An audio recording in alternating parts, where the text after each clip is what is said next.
Hello, everyone, and welcome back to another episode of Getting to Know Our Heavenly Family. Still Regis O'Neill, and today I'm going to be speaking with you about Saint Alphonsus Liguori. Very impressive life that he led, especially as a young man. He was born in 1696 in modern-day Italy, and by the age of 16, he had received 2 doctorates, one in canon law and one in civil law. So this guy was either an absolute prodigy, a genius, or they had much lower standards for PhDs back then. I'm not sure which it was. But either way, he received 2 doctorates by the age of 16, and shortly thereafter went on to become ordained as a Catholic priest. He set himself about hearing confessions, giving parish missions, and founding Christian communities. And a few years later, he actually founded a religious order known as the Redemptorists. The Redemptorists were a group of priests and brothers who really strove to imitate Christ. That was basically their central rule. Christ, of course, the Redeemer of the entire world, hence Redemptorists. Makes some sense, right? So they actually weren't formally recognized as an official religious community by the Holy See, by the Vatican, for 17 years before they were finally recognized.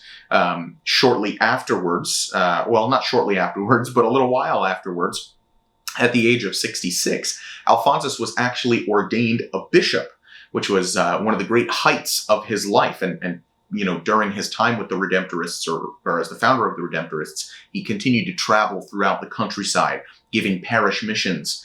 And he also became a very prolific writer. We have a lot of his writings still to this day.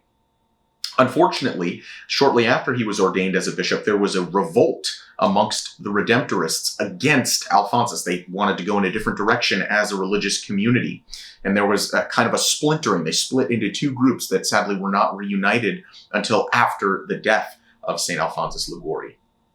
Towards the end of his life, the last 18 months or so, he had suffered some really strong physical ailments, so there was a lot of physical suffering, and that brought with it great temptation to kind of lose hope and to despair.